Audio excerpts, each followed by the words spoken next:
Hello, and welcome to the Path 11 podcast with your hosts, April and Mike. Today we're speaking with Dr. Bernie Siegel, who is a well-known proponent of integrative and holistic approaches to healing that heal not just the body, but also the mind and soul. A retired surgeon and a lover of animals, Bernie has been at the forefront of spiritual and medical ethic issues of our day and has been named one of the top 20 spiritually influential living people by Watkins Mind Body Spirit magazine. Bernie and his wife Bobbie live in a suburb of New Haven, Connecticut. They have 5 children, 8 grandchildren, 4 cats, 2 dogs, and much love. We'd like to welcome him to our show.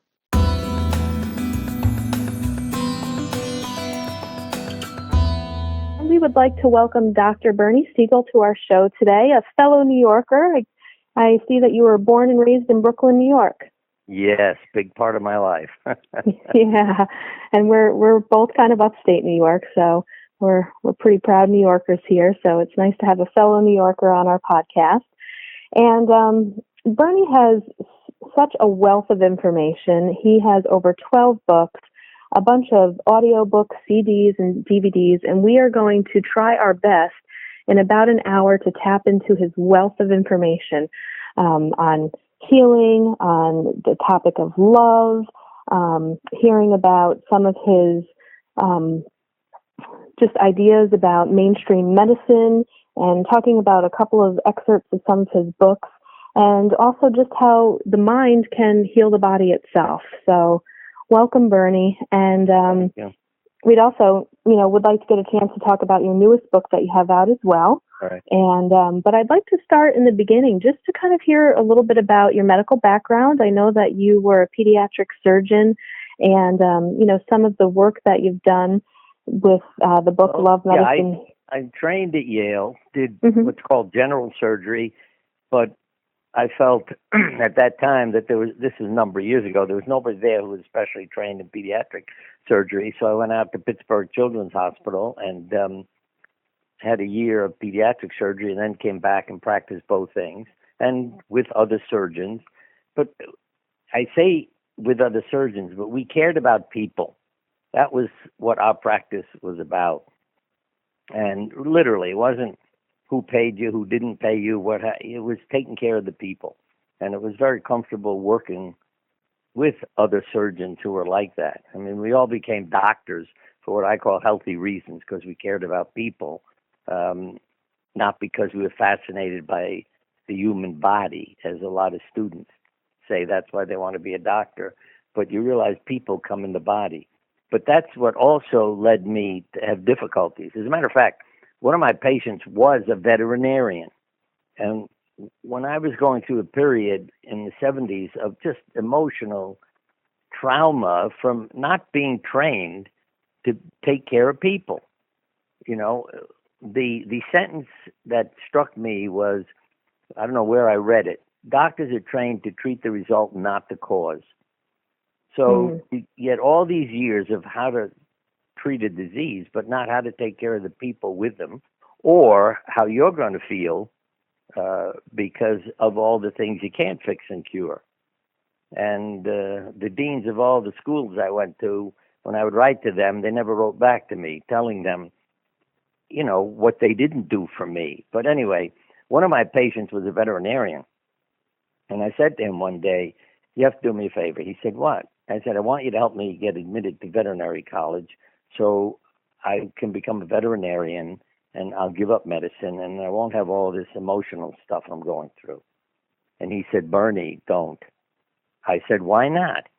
He said, come with me. And we went up to the waiting room, and he said, look, there are people in the waiting room, and people bring the pets in. And he said, you have to take care of the people. And, again, it's not their pet or their disease, it's the people. And so I started going to workshops. And when you were at a workshop, and when I say I went to workshops, I was trying to learn more as a doctor how to take care of people. But when I'd get to the workshop, there would be no other doctors there, just the patients.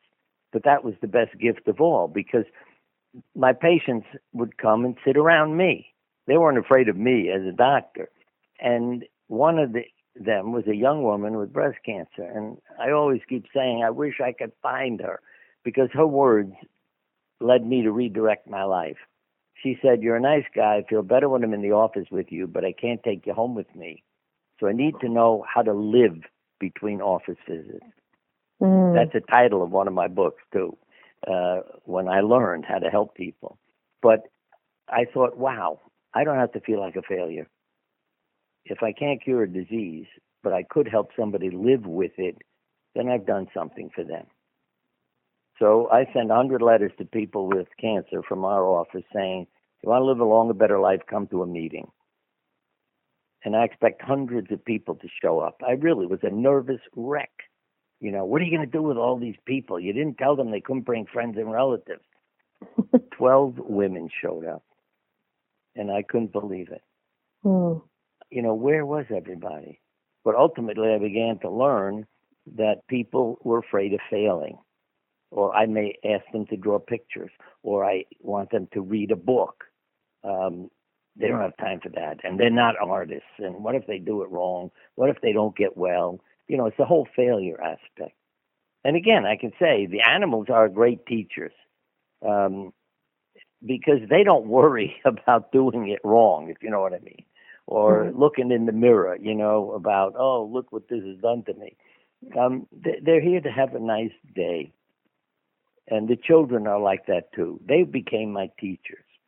One of our kids had a pain in his leg, and I told him to take a hot bath. See, this is where the intuitive comes in. Here's a 7-year-old child who says, my knee hurts. I said, go get in the hot tub. It'll help. He said, no, I need an x-ray. Now, what the hell does a 7-year-old know about getting an x-ray? His leg hurt. I figured, you know, he must have fallen or kidding around with his brothers. Something happened. But we took an x-ray because I know that inner wisdom. And he had a tumor. Wow. My assumption was he would certainly lose his leg because it looked like a cancer. And he could die within a year or so. And I also felt guilty because I told him to take a hot bath, you know, not go get an x-ray. But the next day, I never forget this moment. I'm sitting at my desk at home, and he walks in. Dad, what is it, Keith? Can I talk to you for a moment? Sure. What is it? You're handling this poorly. I never forget those words. He went on to become my therapist at age 7. Basically, his message was, we're trying to have a nice day and play in the front yard, and you want us all in our rooms depressed over what's going to happen next year, because he had a twin sister and 3 older brothers. And, you know, and I looked at him and I thought, you're right. And this is a story I just told recently. There's a friend of mine who wrote a book called Animals as Teachers and Healers. Her name keeps popping out of my head, but she learned she had cancer many, many years ago. And her boyfriend, who was living with her, just couldn't deal with it emotionally. So he abandoned her. He just left the house. And she said, I'm sitting here all alone, totally depressed. I'll be dead in a year. And this stray cat walks across the porch. So she said, I put some food out for her. And eventually the cat came into the house. And then she thought, well, I better take it to a vet. If I'm going to go through treatments and, you know, chemo, have a low white count, I got to have a healthy cat. So she takes the cat to the vet, and the vet examines it, says, your cat has feline leukemia and about a year to live. And she came home, here are the 2 of us. We're both going to be dead in a year. So she said, I'm plopped down in the living room, totally depressed, and the cat is ripping up the house, having a wonderful day. And I thought, maybe that cat knows something I don't know. And to make a long story short, the cat lived for, God knows, I don't know, 10 or 12 years, you know, never had a problem. And my friend also is alive and well and married today and living a good life. But, you know, what would have happened to her? You see, because you were mentioning about mind and body, what would have happened to her if she stayed depressed? Then what happens to immune function? Down it goes. Stress hormone levels up. And then your body gets a message that may kill you. And I mean that literally. On Monday morning, we have more heart attacks, strokes, and illnesses. Why? Because of how people feel about Monday morning. And, if we had a different feeling, if you love your life and your work, then you wouldn't have that problem on Monday morning. So, again, and just to blend animals in, a study done by a doctor in Australia, he checked on people who had a heart attack for 12 months. And at the end of 12 months, he noticed that those who had a dog in the house had a 6% mortality rate. And those who had no dog in the house had a 24% mortality rate. And it's all about relationships. And, there's just so many studies that you want to live to be 100, have a clan that you belong to, the relationships, eat healthy and be active. And they said you don't have to be obsessive or join a gym. It's just be an active person. And those are simple things I learned, and you begin teaching people. See, then the lesson you learn is from the kids and animals that when you enjoy your life, you don't die when the doctor predicts. And what doctors call miracles or spontaneous remissions are not spontaneous or miraculous. Solzhenitsyn, in his book Cancer Ward, has a beautiful paragraph that really hit home with me, because to cite the paragraph in the book, one of the men comes back into the ward carrying a book, and he says to the other guys, "Hey, look, I found this book in the library. It says here there are cases of self-induced healing, not recovery through treatment." And it was as though self-induced healing flooded out of the great open book like a rainbow-colored butterfly, and they all held up their foreheads and cheeks for its healing touch as it flew past. Now, why does he pick a rainbow-colored butterfly? That's intuitive. The rainbow, literally, all the colors have meaning. One of my books is The Art of Healing with 60 drawings if people want to see what I'm talking about. But every art therapist knows what I'm talking about, but they don't know anatomy. So my perspective as a doctor, I see things in drawings they don't see because I know the body structure. But the rainbow is your life in order, rhythm, harmony. Every color is an emotion. You get everything in order. How do you get it in order? Through transformation. That's the symbol of the butterfly. So you transform, create this beautiful, meaningful life, and you don't die when you're supposed to. And I mean, it doesn't have to be earth-shaking changes. To quote people who wrote letters to me, I bought a dog, put in a backyard wildlife habitat, laughed more, took vitamins. I didn't die, and now I'm so busy I'm killing myself. I'm going to Colorado to die in the mountains. It's beautiful there. I called up a year later to ask why I hadn't been invited to the funeral. He answered the phone and said, "It was so beautiful, I forgot to die." Another guy, and why I can't wear a tie, a multi-millionaire down in Florida, whose son said, "You got to talk to my father. They told him he has a couple of months to live. You've got to help him." So, when people have that attitude, I can't say no, because that's a survival attitude. So we met and talked, and one of the things he did, he said, "I'm canceling the dress code at work. No tie, no jacket. You got 2 months. What the hell's the point of getting all dressed up?" But the other thing, his wife said to him, "Well, we're going to buy a house on the ocean you've always wanted. You can watch the beautiful ocean, listen to Bernie's meditation tapes." And they did. And instead of dying in 2 months, he lived over 5.5 years and made an impression on his hospital. You see, they realized this is not lucky or spontaneous. This guy did something, and his body got the live message, and it kept going. And to not see death as a failure. I think, what's her name? Mother Teresa said it in her way. She said, "I will not attend an anti-war rally, but if you ever have a peace rally, call me." So I'm not trying to get people to fight a battle against a disease or fight a war and empower the enemy. I'm trying to get them to heal their life and find inner peace. And as I said, the animals teach us all these things. And they're just wonderful role models. And I have to add, get a little crazy or mystical. I don't worry about what people think. But in a past life, which I experienced when a friend over the phone said to me, because I was so busy, why are you living this life? She wanted me to stop doing all the things I was doing, as did a lot of other people. And I had a flash of myself with a sword in my hand killing. And our house years ago was a zoo, literally. Acre and a half, typical house and a little bit of land with fenced-in areas with goats and ducks and geese running around. And in the house was every living thing you can name, every species, from snakes, the chameleons, living in dead trees in bedrooms, skunks that would be skunked, squirrels, injured birds, and other injured animals, and exotic pets people didn't want. But I really felt it was my reaction to, in a sense, what I learned from that past life.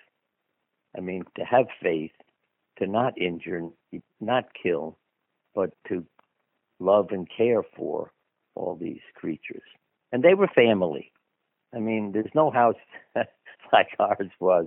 When people would walk in and say, look, what's that thing running across the living room? I said, don't worry, it's family, And they'd look at me like I'm nuts. But as I said, they all attached and related. And one that always touched my heart. Everything that hatched in the house, all the eggs, were put in incubators. So when they hatched, they saw our children first.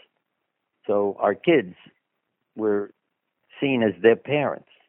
That's who they connected to immediately. And they would treat them as their parents. They would always want to be with them and follow them and listen to them. The ducks and geese, it got to be a joke because when our 5 kids would go to get on the school bus, they would try to get on the bus with them. They would walk down the driveway to the road, and when the bus pulled up, they would try to jump up and in. I mean, the drivers, enjoyed the experience too. They didn't get upset. And then in the afternoon, because they weren't allowed on the bus, they would go down to the street to meet the bus. And the reason it touched me was when we got so many eggs hatched, I mean, we couldn't keep all these creatures. My folks lived on a lake, fortunately. So we would take the ducks and geese down there and release them. And my mother called a few days after the first time we dropped off a whole bunch.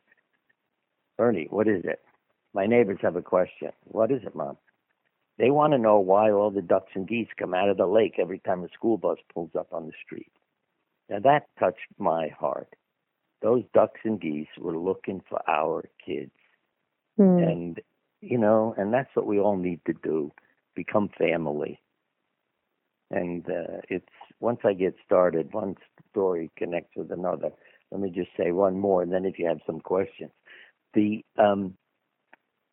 a friend of mine, her name is Audrey, and she asked me to speak up in the Hartford area, so I went up there. She runs the Happiness Club.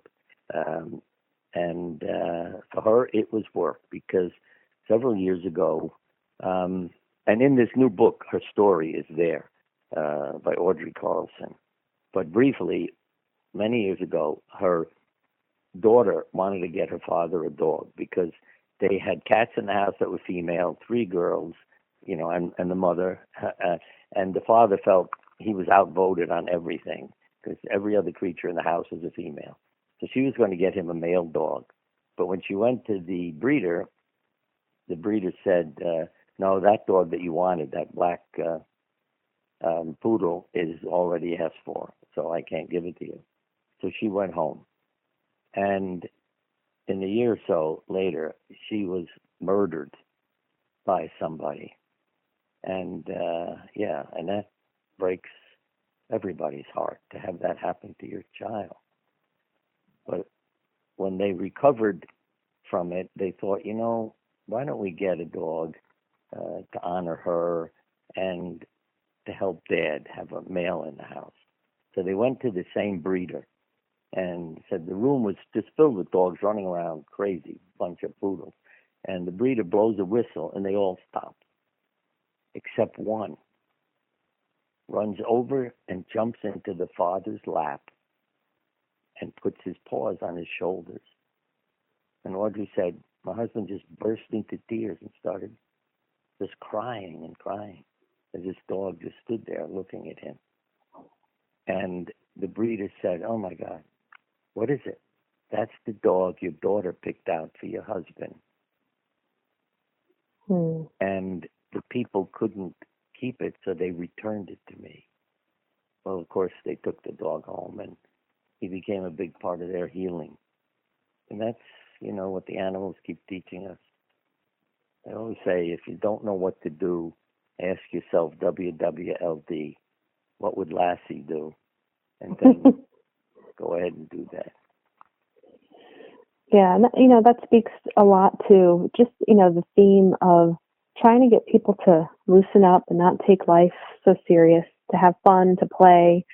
And, I know I wanted to hear you talk a little bit more, and you were kind of giving the example of that one gentleman that was given the year to live, and he lived 5 years longer. But in talking about self-healing and how the mind can fight illness, and, I know in one of your books you discuss how people can think themselves well.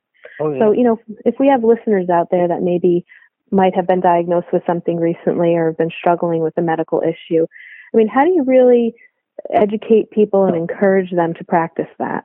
Well, several things. One, I learned how powerful my words were to people.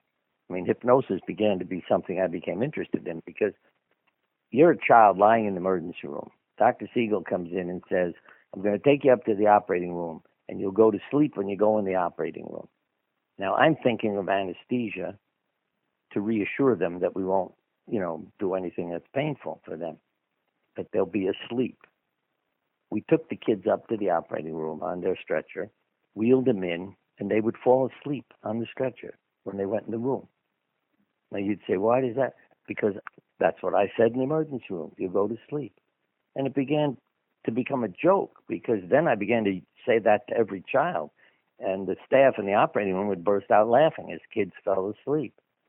And I always laugh because one boy who had appendicitis turned over and fell asleep.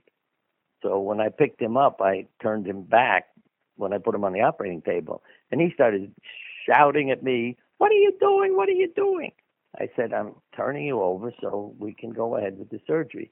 He said, you told me I would sleep, and I sleep on my stomach. That's how literally the kids took it. Now, to get to a more significant, you might say, the body believes what the mind conceives. Now, due to medical errors, I heard these stories because the doctors needed help. They felt so terrible. Medical errors, what do I mean? The treatment isn't put in the solution that is given to the patient. The radiation therapy machine is repaired. Nobody puts radioactive material back in when they were done repairing it. Now, what happens? You would think the doctors would immediately know because the patients would not be reacting, having any results. No. One of them came to me after a month and said, I feel awful. I said, what's the matter? They repaired the machine. I haven't treated anybody for a month because they didn't put the radioactive material back in. And when I did the routine inspection, I found out the mistake that they had made. I said, you don't know what you're telling me. He said, I'm telling you I feel awful. I said, excuse me, are you a dumbbell? No. If you aren't treating people, don't you think you would have realized it? But you had patients with side effects of treatment they thought they were getting. They had tumor shrinking because they thought they were getting treated. And I never forget his facial expression. Oh, my God, you're right. Now, I couldn't get him to write an article about it because I think he probably was afraid he'd get sued. But, that's the power of the mind. Or hair falls out because you think you're getting chemotherapy and you're not because the nurse made a mistake and didn't put it in the solution. So again, the mind is incredibly powerful. So that's part of why I draw, get people to draw pictures. Because when you draw, and again, I don't make up any of these stories or words, the devil giving you poison, you are in for big trouble, see, as chemotherapy. Because on the way to the hospital, your blood count's already going down. But if you see it as a gift from God, and as crazy as it may sound, some people will see it as their gift that'll save them. So it's this beautiful yellow energy flowing right to their cancer. And they don't have any side effects or problems. One of my patients, the radiation therapist, called me and said, I thought the machine was broken. Then I saw your name in the chart, and I know, it's one of his crazy patients. He said to the patient, why don't you react to radiation? I thought my machine was broken. She said, I get out of the way and let it go to my tumor. You'd say, how do you do that? But believe me, a lot of doctors in town who were critical of me for what I was doing, see, blaming patients and, because I would talk about their lives and why they might have gotten sick now and what the illness meant to them and a lot of things. But they began, just like that radiation therapist, to realize, hey, if it's one of Bernie's crazy patients, give them hope. Mm. They began to see the difference. So there were people who, my father-in-law was a quadriplegic, and we had nurses' aides here at the house to help us with him. One of them had a call from her cousin in North Carolina. The doctor said, I'm going to die in 2 months, and it doesn't even pay to go get treatment. It'll make me feel worse. He said, just go home and enjoy the last few months of your life. She said, come up here to Connecticut. Dr. Siegel makes people well all the time. She shows up, and that's what the aide tells me. I got my cut. I said, okay, I'll minute the hospital and find out what's going on. Turned out she had leukemia. So I said to her, look, this is not something I can treat as a surgeon, but I'll get my oncologist friends to come and take care of you. I sat on the bed, gave her a whole bunch of hugs, and my oncologist friend came over, and he called me. He said, Bernie, I agree with her doctor. I don't think she has much time, but I know about you and your crazy patient, so I'll give her hope. And he started treating her. And his letters to me were doing well, very well, incredibly well. She is in complete remission. That was within a couple of months. And she went home with no sign of cancer. Her words later I heard from the aide was, oh, my cousin said when you sat on her bed and talked to her and gave her a big hug, she knew she'd get better. Now, again, if doctors were trained to talk to people, I have an article on my website, Bernie Siegel, Siegel, MD.com, BernieSiegelMD.com. If you go there, there's an article called Deceiving People into Health. And some of these stories, plus many more, you'll understand. Because I learned, the reason I call it deceiving, in a sense, I was lying to people, but for their benefit, if you know what I mean. Mm-hmm. And a simple lie was to take an alcohol sponge, and you say to somebody, these are new sponges. They have something in them that will numb your skin so you won't feel the needle when we start the IV or draw your blood for a test.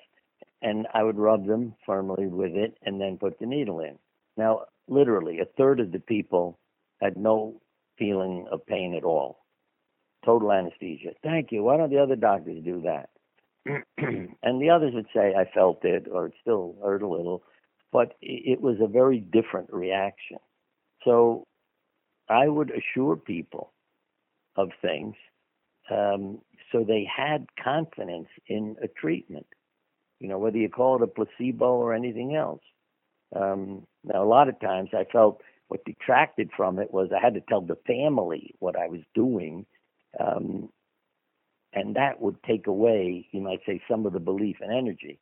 Because if the family knew I was doing some alternative treatment just to give the person hope, they might think, oh, well, that's not going to work. So they don't go home with that same positive attitude. But the mind does an incredible amount in terms of helping people to heal or not. When you get tired of your body, yeah, you can turn the switch off and have a comfortable death surrounded by loved ones. If they don't see you as a failure, you've been a teacher for them, and have helped them. And it can be many, many ways that, men say things like, I can't work anymore, what's the point of living? And their wife and children are sitting in the room. And I asked them, excuse me, aren't these a reason? Now, the women will often say, I can't die till they're all married and out of the house. But what happens when they're all married and out of the house? All the kids are gone. Then it's okay for mama to die. So I want people, again, to live their authentic life. These are the words from a woman who I met when she was wearing such an outrageous red dress that I was getting a headache because she was sitting in the front row in the audience. I mean, the glare and intensity of the color. I didn't know how her husband let her out of the house looking like that. But she handed me a letter at the end of my lecture. In it, it said, my mother's words were eating away at me and maybe gave me cancer. She dressed me in dark clothes, told me I was a failure who embarrassed her. She said, when I developed cancer, you gave me the right to be the authentic person I was meant to be. And I did say to her, you didn't need me to give you the right. It was your right. But she went on to say, I went out and bought a red dress and red high-heel shoes and many other things. And when I read that, it was like, okay, now I understand. And she's alive and well today, right? And whenever she's in Pennsylvania, near Allentown, Pennsylvania. But when I was there a year or so ago to speak, I knew she was in the audience. And I asked her to stand up. And, of course, she was wearing a red dress. And I said to people, see? And it was just such a wonderful message to have her there and to show that she's living her life now. And it isn't about what other people think. Well, another symbol is, you see, to get to that place, you have to be like the ugly duckling or the tiger whose mother died and was raised by goats. What do I mean by that? You need a quiet mind, what I call the still pond, to see the truth, the true reflection. The ugly duckling realizes, hey, I'm a swan. Because like that woman, you see, he didn't walk around saying, my mother's words are eating away at me. She threw me out of the house. I'm ugly. That rotten woman.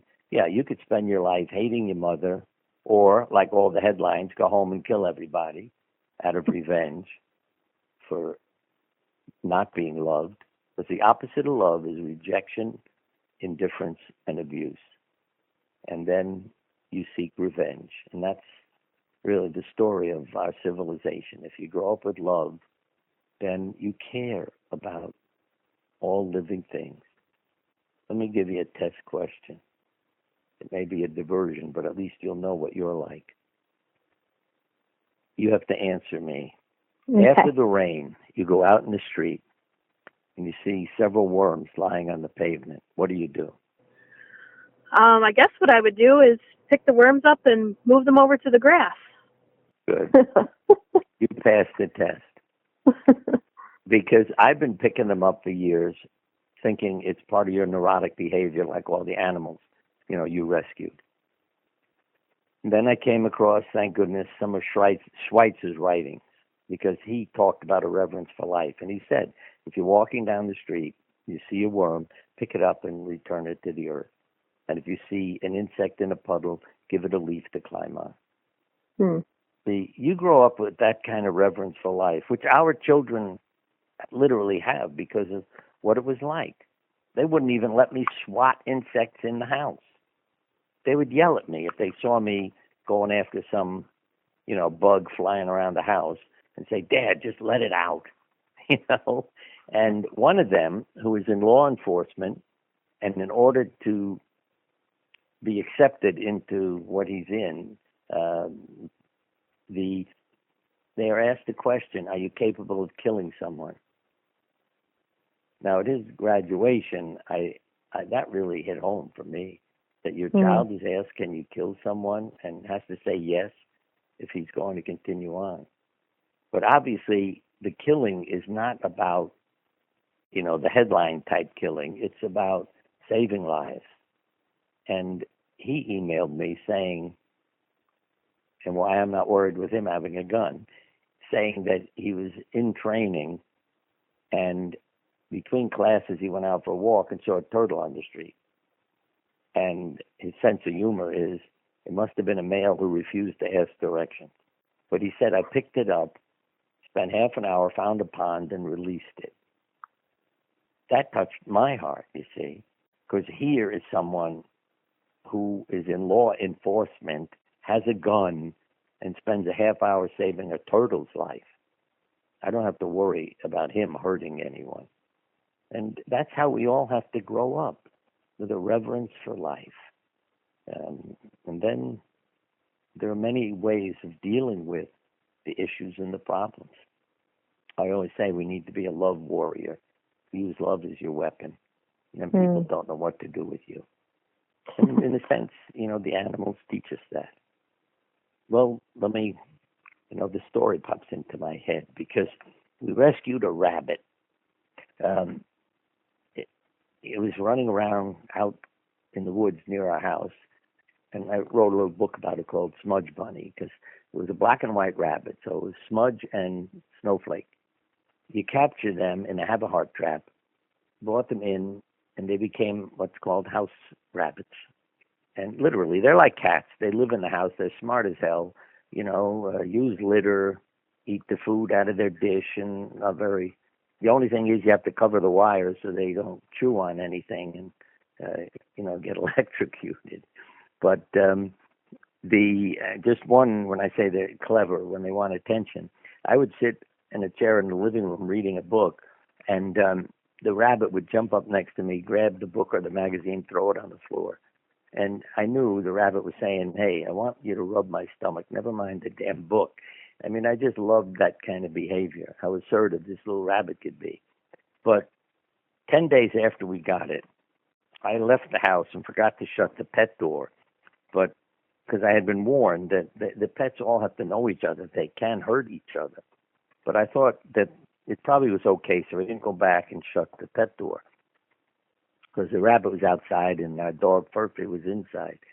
But when I came home, I could see that Furphy bit the rabbit. He was wounded. He probably grabbed him and shook him like a stuffed toy.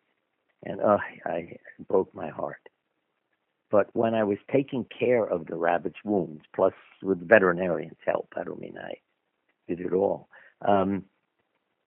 If I were hurting the rabbit, I knew when I was hurting her, because she would turn her head, lick my hand. That touched my heart. She could have turned her head and bitten my finger, but she licks my hand. Boy, that touched me. And then, a couple of weeks later, when I went out to bring Smudge into the house, because when it got dark, I was worried about her being outside. And I may add again the intuitive communication. She would run around the yard like crazy when I was trying to bring her in. And I finally one day, in my head, quietly said to her, why don't you let me bring you in? And she said, when I say she said, I hear this in my head, you don't treat the cats that way. I said, what are you talking about? You let the cats stay out in the evening. I said, because I don't worry about them if a predator jumped the fence. They know how to climb a tree and run away or protect themselves. You don't. And from then, she would let me pick her up in the afternoon. But this one afternoon, I went out and I couldn't find her. I'm calling her name, no sign of her. And the dog, Furphy, was lying there in the yard. So I walked over to him to pet him.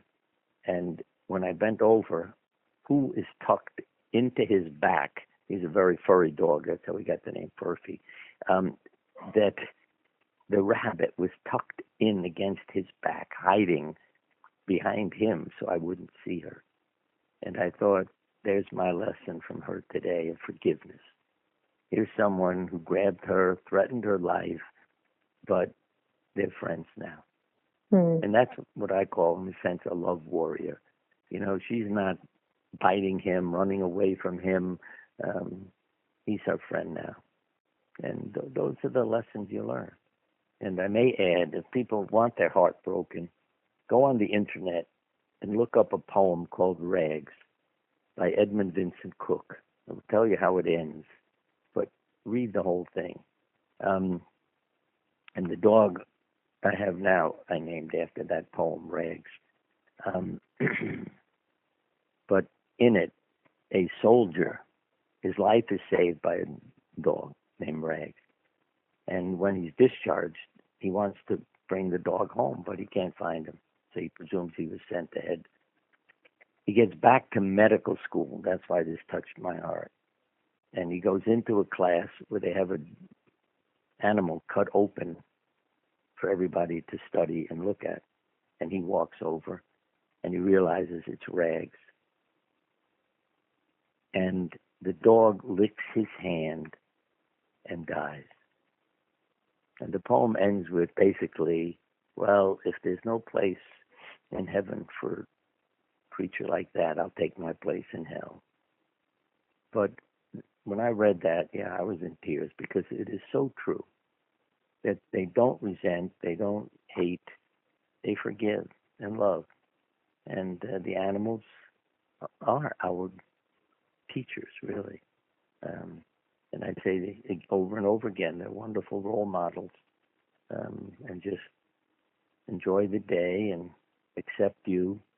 And they're so intuitive, knowing what you're thinking and everything else.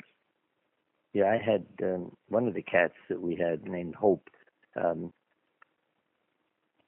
I was having a pain in my leg, some kind of muscle injury. And when we first got her, she had jumped into bed and slept with us. And then she quit and found other places that she liked. But my leg was hurting. I noticed she was back in bed again, sleeping right on the area that was bothering me. And it's amazing. And then when you feel better, she's back in her little special place, taking care of herself. And one cat we had was named Miracle. It was named after a cat appeared in a dream to a woman with cancer. Said, "My name is Miracle. This is how you treat your cancer." And the lady wrote it all down, and her doctor agreed to do it. And, of course, she got well. So we had a cat named Miracle for 20 years.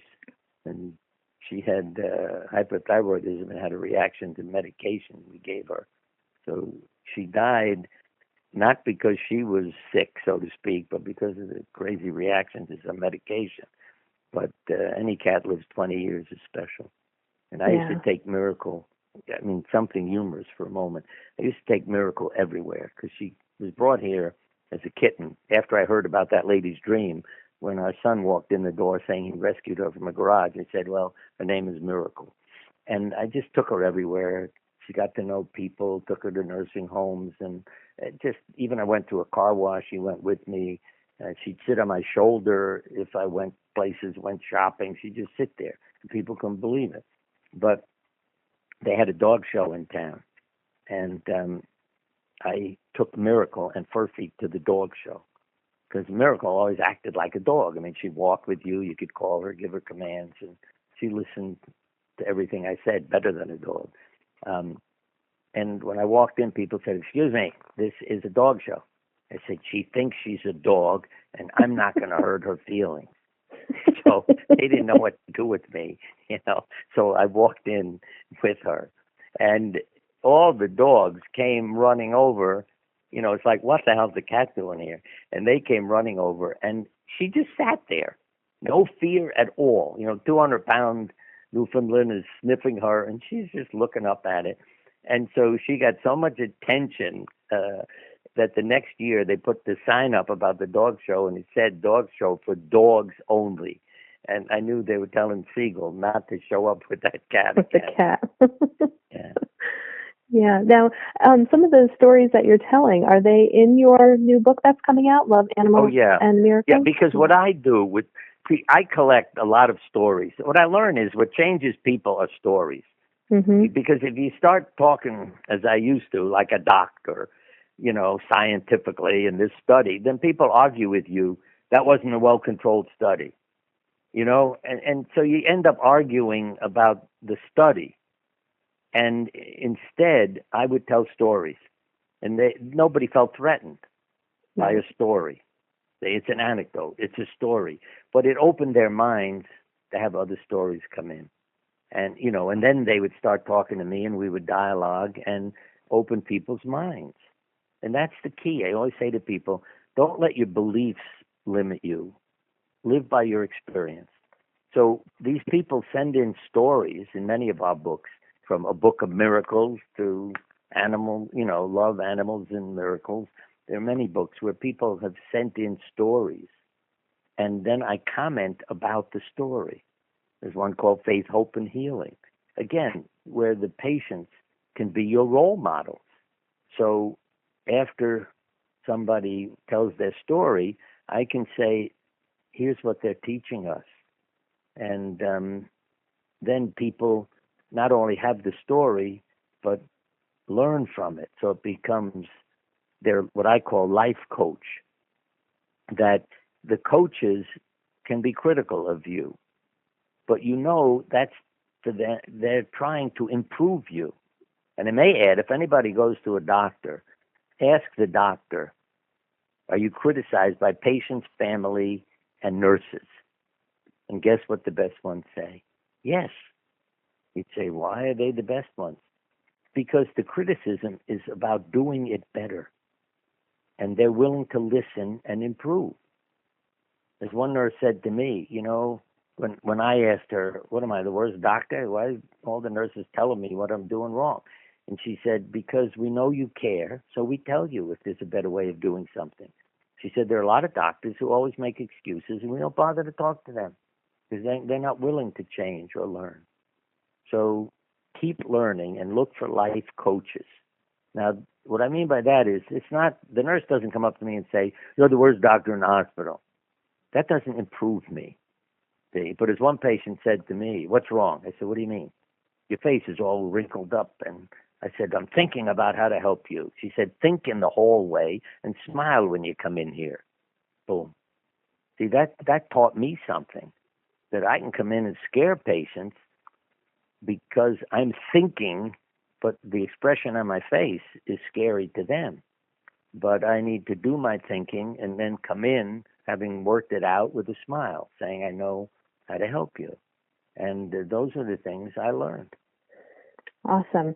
And, just in speaking about animals too, and, I'm sure you're familiar with therapy dogs. I had the opportunity, to work with some veterans that had some therapy dogs that they were able to actually apply for to get to help to treat with their anxiety and their post-traumatic stress. And, nowadays it's not uncommon to see therapy dogs on airplanes and, right. And that I always find to be pretty miraculous, just the training that some of those animals go through to be in tune. Yeah, let me make it scientific too. I mean, yeah, I'm always amazed at the therapy dogs and guide dogs when, you go out to eat in a restaurant and they sit under the table and don't put their head up and ask you for dinner, that they can restrain themselves.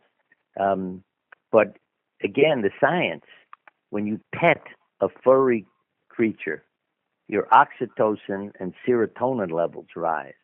Those are the bonding hormones that rise after a woman gives birth and helps her to bond with the new baby.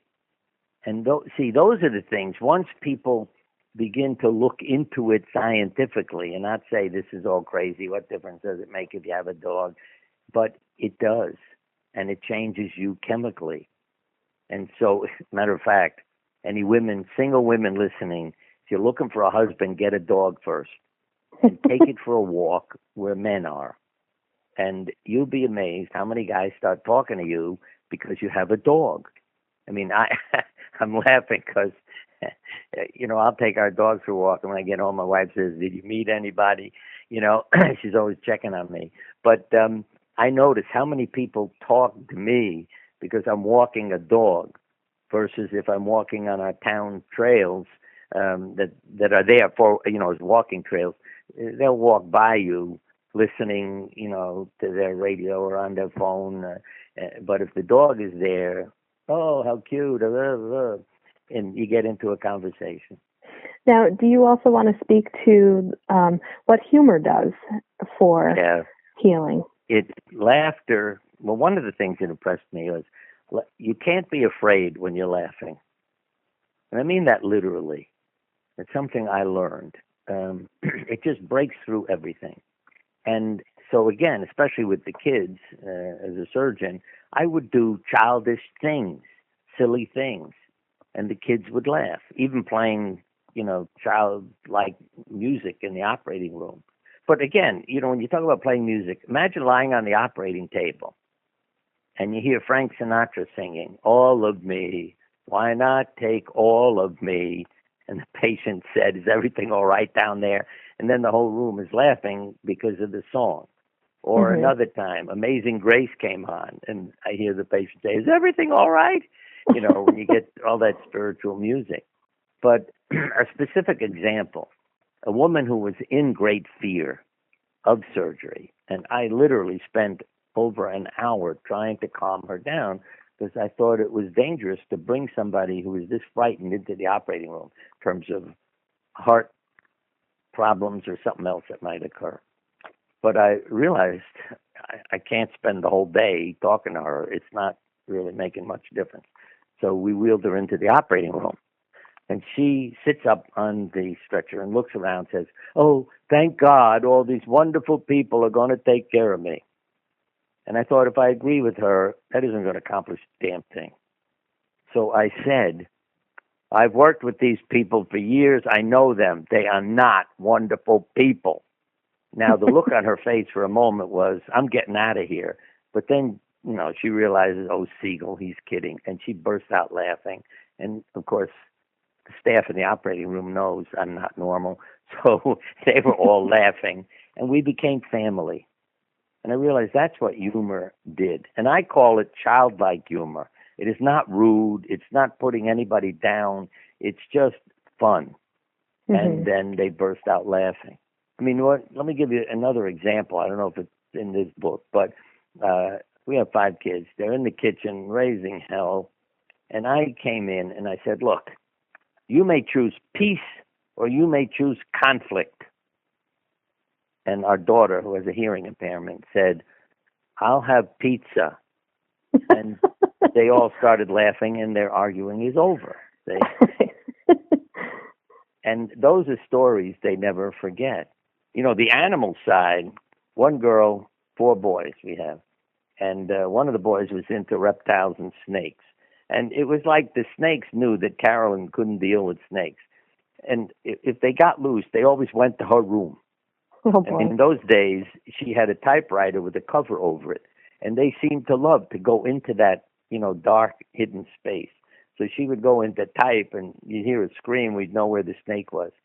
But what the boys did was buy a rubber snake just to drive her nuts. So every morning they'd put it by her, bedroom door, and she'd come out, "Oh!" And then, after a while she realized, "Oh, it's my brother's teasing me." Except one day this python named Monty Python was missing. We couldn't find him. And then we heard Carolyn scream, and we knew where Monty was. But what happened was she came out of her room and saw him lying there. And she thought, "Oh, another rubber snake by my brother." So she picked it up, and then she realized it's not a rubber snake. It's a real snake. And then we heard her shriek and knew where the snake was.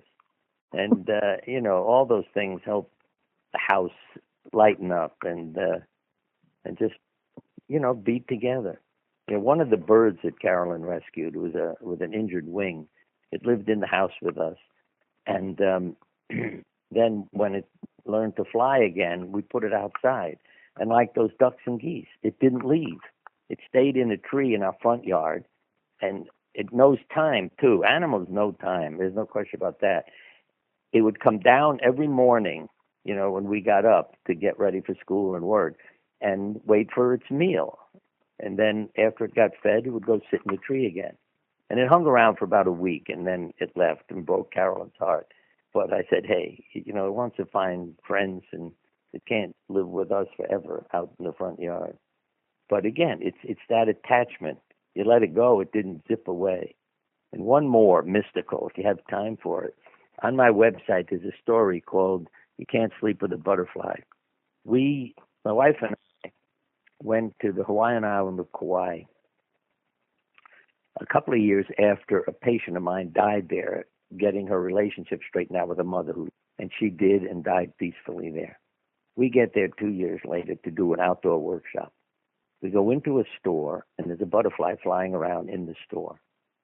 And we're always rescuing everything, so my wife puts her hand up, and the butterfly lands in her hand. And then we walk outside with it to release it. But the butterfly doesn't leave. It sits in her hand. If my wife shakes her hand, it went up on her shoulder. And I figured, what the hell, it's not going to leave, so let's get in the car and go back to the hotel. We drive back to the hotel, it's out with us, and it goes up to the room with us. It wouldn't leave. And so we spent the evening with it. And then I said to my wife, you can't sleep with a butterfly, so you got to get rid of it. She went out on the porch, brushed it off her shoulder, and came in and said, I brushed it off. I said, look at your other shoulder. It came back in on the other shoulder. And then I really felt it was my patient's spirit. And I started talking to it. I said, we're doing a workshop tomorrow, and I'd like to use you as a symbol of transformation. I'll put you in a bag, release you when I lecture. And no problem. The next morning, I opened this little bag in the kitchen area of our, hotel rooms, and it hops in, stays there. We get to the site of the workshop. I told people about a butterfly, and then I opened the bag to demonstrate, let it fly out and touch their hearts. And it flew around from 9 in the morning till 5 o'clock in the afternoon. It never left. When we were done, then it flew up and away. And I'll tell you, there's no way of explaining that. And I have many other stories I can tell you about animals like that. It had to be a spirit. Or when you're driving down the parkway and your son has died, but you hear his voice say, Mom, slow down. And he used to have a lot of pigeons, and a pigeon lands in the lane that you're driving, and you hear your son's voice again, and you slow down, and what do you find when you head around the curve? A sheet of ice and a pileup of cars that you have avoided because you heard your son's voice. I've had birds fly in the window of our cancer support group when a woman was talking about her daughter, who also was murdered, how it interrupted an outdoor wedding of one of her sisters, a bird. And as I say, and then a bird flies in while she's talking about her daughter, and everybody's feeling was, your daughter's here. So consciousness is not local. We talk about that in the book, too, because an animal intuitive, Amelia Kincaid, I met her in California at an Unkill conference at ASPCA. Met her in the elevator, and I just said, hi, why are you at the meeting? She said, I'm an animal intuitive. And I thought, lady, you see, that my belief, lady, you're nuts. You talk to animals. Come on. But what has Amelia done to prove it to me? While in California and in Africa, she has told me where to find lost pets in Connecticut. And I never forget the first email. Your cat is alive. I can see through its eyes, the moon. And then she described the house, and I picked it up the next morning. And the other one was in the basement, and Amelia described the entire basement, so I knew where the animal was. I mean, she doesn't know what part of the house it is, but she'll say, this is what I'm seeing. And again, Amelia, see, her theme is like what I said before. She'll say to me, Bernie, you have to quiet your mind. Then you get into the animal's mind.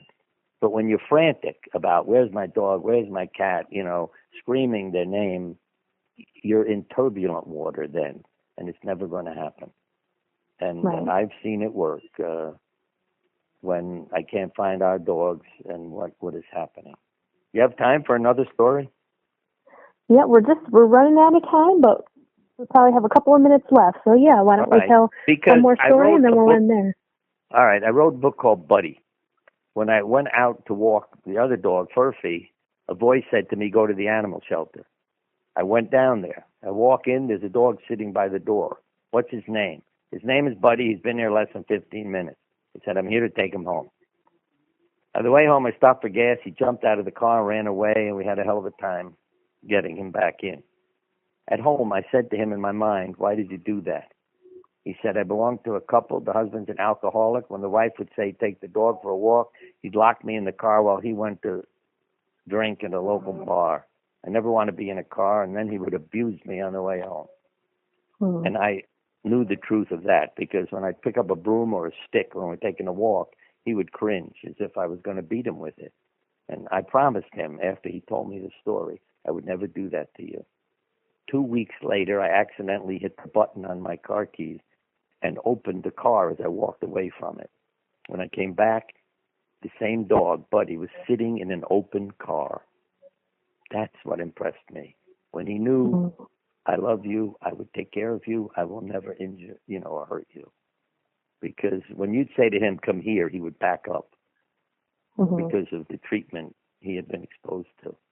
But he became, one of our children too. And, I wrote a book with his name, Buddy's Candle, was the book that I wrote to help people deal with the loss of a loved one. I always say, be it a pet or a person, that we need to know how to deal with that loss. And in concluding, I'll say the theme is, don't let your tears put out your loved one's candle, because everyone in heaven has their own little bright candle. But if your tears never stop, then they end up putting out that candle. So enjoy the life that they would want you to have. Well, thank you so much, Bernie. This has been just a lovely conversation. And I don't know, I just want to go grab a cup of hot chocolate and come over to your house and sit by the fire and hear, hours more of stories. So I'm sure our listeners are probably feeling the same way. But thank you. It was a really beautiful talk. We do have hot chocolate. My wife loved it. All right. I'll be over in a couple hours. All right. Thank you. Thanks, Bernie. Peace be with you. All right. Bye-bye. If you'd like more information about our films or to purchase our DVDs, you can head on over to our website at thepastseries.com. They're also available to purchase on Amazon.com. Our films are also streaming online at Vimeo.com, GaiamTV.com, and iTunes. If you have a show suggestion or would like us to interview someone specifically, please feel free to shoot us an email at info@thepastseries.com or send us a tweet at thepastseries. Please rate and review us in iTunes and subscribe. We hope you enjoyed the show.